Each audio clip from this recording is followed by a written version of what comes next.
Hello everyone, this is my first YouTube video and I'm going to show you how to troubleshoot and repair a no start issue, specifically to the mass airflow sensor on a 1990 Buick Reatta. So let's get to it. So here is the car, and first we will address the issue. The car doesn't want to start. It acts like it wants to, but it's not getting fuel, is what it sounds like to me. It's probably something to do with the air-fuel mixture, something of that matter, because it's trying to start and won't run. So if I give it gas when I try to start it, it'll start a little better, it'll fire up, but it immediately dies, even if I continue to give it gas by the throttle, which to me says it's not getting the correct fuel. Now with a mass airflow sensor or some kind of any other probably intake sensor, you're going to get problems like that. So this could be one of two things wrong with a sensor. Either the sensor is not sending any information to the computer, or it is sending errant or incorrect information to the computer. So troubleshooting this, being able to troubleshoot this, is immensely helpful to anyone who A, doesn't want to have to pay someone else to do it, wait for someone else to do it, or is in a bind and needs to get their car working again right now, which we pretty much all do. If you get in to go somewhere, you need your car to work. So with that being said, the vehicle is obviously trying to start, but it's not continuing to run, which to me says the fuel is being shut off. So in that case, a sensor that is not working in the intake is sending either incorrect information or no information. Now if it was sending no information, the control module or computer would tell you, or excuse me, tell itself that, hey, the sensor is not sending any information, so it's not working. So we're going to assume that correct air, or air in general, is getting sent to the intake. So we'll just send fuel and it will run. If it's sending incorrect information, the computer says, oh, that's not the right air amount. So, which in this case is probably saying 0. It's saying you're getting no air. So the computer says, well, if the sensor says we're not getting any air, then we don't want to send any fuel. Because why? It won't do any good. So let's put that to the test. We'll go under the hood and we will unplug sensors one at a time, try to start the vehicle until we get a different result. Be right back. Okay, so here we are. Sorry. Here's our air filter housing, supply hose from the air filter to the intake. This would be your mass airflow sensor. There is another sensor right down here that is more than likely the throttle position sensor. So both of these are going to influence the air-fuel mixture and tell the engine, tell the computer either valid information, invalid information, or no information. So based off the fact that I think it's not being fed fuel, it must be being told that no air is going through, which would be invalid information, which means the sensor would be faulty. So we're going to test that by first unplugging the throttle position sensor.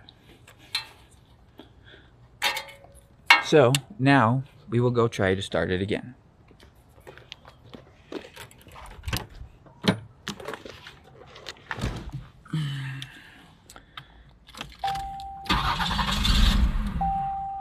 No change. Still attempts to fire, dies immediately, which means it's probably just burning fuel from the high pressure pump when you turn the key on that primes the fuel injector rail. All right, no change. So we plug this sensor back in.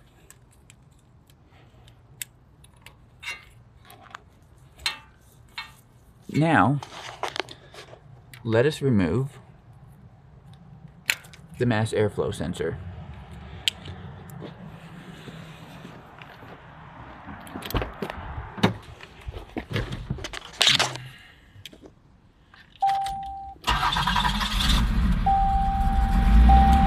And voila, we have a running vehicle.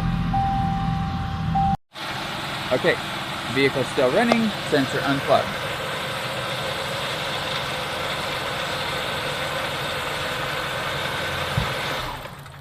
And vehicle dies immediately. Okay, we can verify that that sensor is bad. All right, so we are back here and we are going to replace this mass airflow sensor. This is the new sensor with the flanged housing. It will go on the intake. Has a new grill there to protect the airflow sensor from debris. So to start with, we will remove clamps right here. They're screw clamps, which in my opinion are the best kind of clamps because the spring-loaded ones often get stretched out and ruined. And the hose clamps, or the screw clamps, do not. So we are in luck. These are 1/4 inch. Right here. And right here. We'll take those off, pull this hose out, and go from there.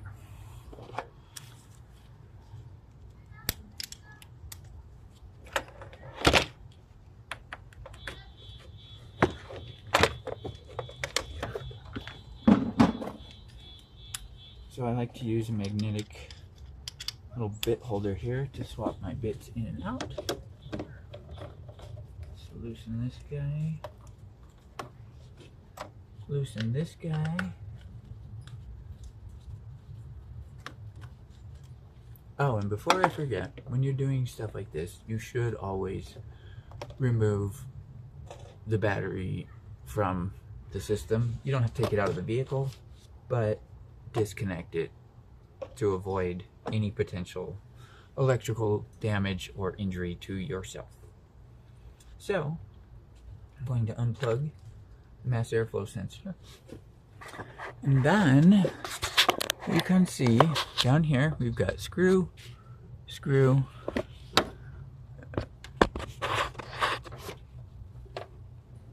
and you know what, there should be 4, so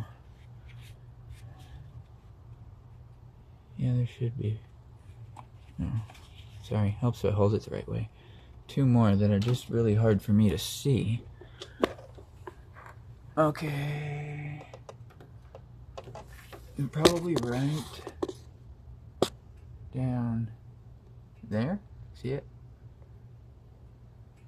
Let me turn the flash on.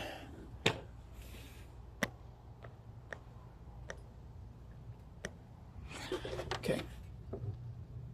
3 and 4 down there. I know, there it is. See him? Okay, so I'm gonna get those out and alright, so back on.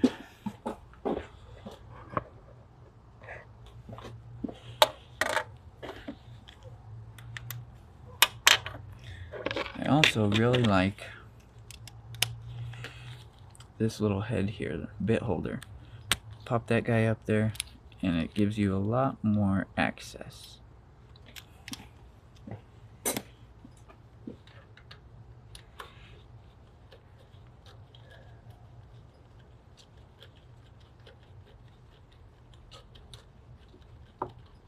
Now, these screws appear to be stainless steel, which means my magnet is not going to do me any good. So you got to make sure that when you pull them out, you don't drop them. Because they're not going to be fun to find down here.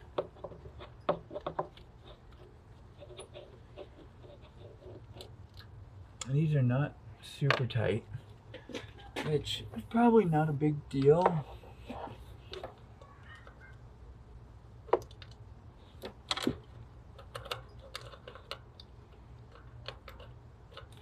I may have to use my camera light to see what I'm doing.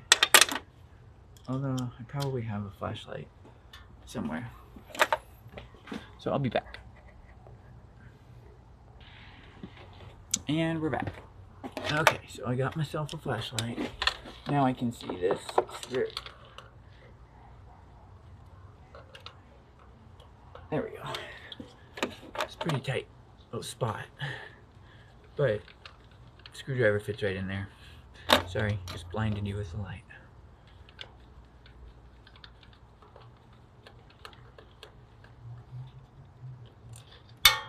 Oof, got lucky. Dropped it, landed on the exhaust manifold. Alright, and the last one is right here.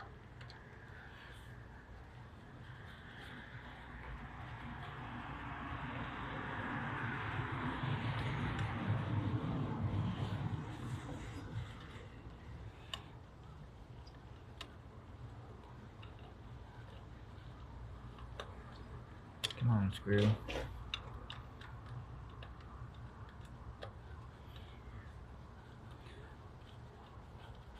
It's nice to wear gloves because the exhaust manifold is right underneath this thing. And these gloves won't protect you from a lot of heat, but I didn't have it running very long. But it would definitely be uncomfortable on my bare skin right this minute. Okay, last screw out. Pull off the old flanged sensor and housing. I mean, we could probably have just replaced this, but it was honestly the same price to get the whole thing. And as you, I don't know if you can see this, let's see. So, there is some carbon buildup on this thing. It's not bad, but we're just gonna go ahead and put the new one on. Right here, brand new. It's got mounting pins, which the old one has. And a gasket already on it.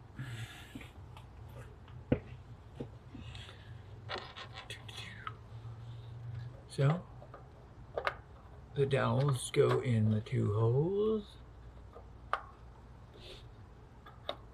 Hopefully. Although they're not acting like they want to. There's one. One is not enough. We need two to fit. There we go. Perfect. I was just being a little impatient, I guess. Alright, so kind of hold itself on there. Take the easiest screw first. Get that sucker in there started. If nothing else, just to hold it in place. Okay. One. Man, these low cars, they're tough for tall girls like me. This is where it's nice to have a lift, which I don't. Or even a floor jack or ramps would help my back, which currently I don't have. But working on it.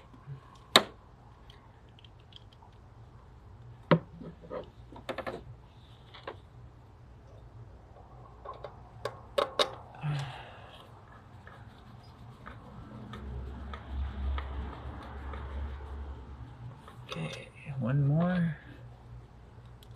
The semi-difficult one, because it's just plain hard to see. Whoa, almost dropped it. Oh, I just did. Alright, I see it. We're going to stop the video while I fish it out. Okay, so we got lucky. I will show you where it fell. The screw fell out, went down, excuse me, there we go, past the exhaust manifold, and down there. Right there. I should be able to get that out. No sweat. Luckily, I have a pair of needle nose pliers. Because as I said earlier, a magnet, in this case, will not help us. This might look silly, but I'm going to put my headlamp on. It's kind of a 2-for-1 though. It also keeps my hair out of my face.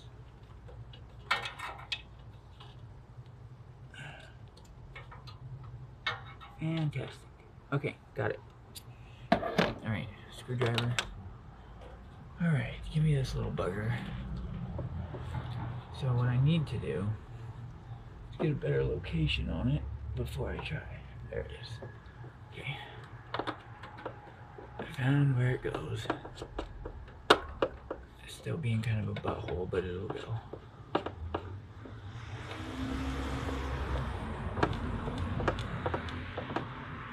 Is it going in? I think so. Yeah, it's going in. It's just taking a while.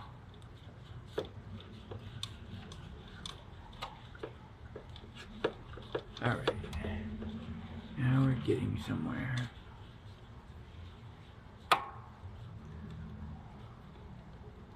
Okay, check it out. Really, just till it's hand tight. You know, with the tool, not finger tight with just your fingers, but it's got, they have lock washers on them. So once the lock washers compress flat, they are tight enough.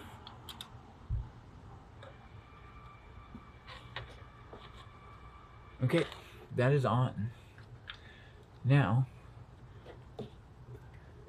rather than put this back on right now, I plugged the sensor in, by the way. This is where you would want to hook up the battery.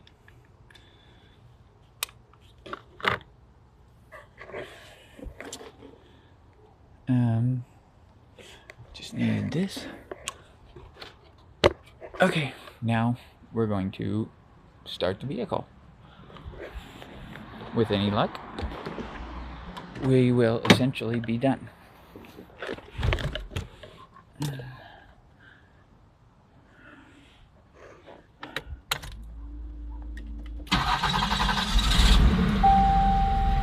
Voila! No rough idle.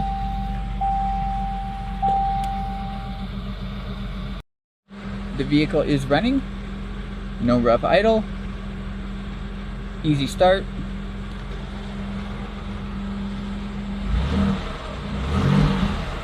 Good accelerator control. We're good to go. We can go put the air supply hose on in between the intake manifold and air filter housing and call it a day. Thanks for watching. I'll be back with more on how to troubleshoot, how to fix, and how to get your butt back home. Thanks for watching. Bye.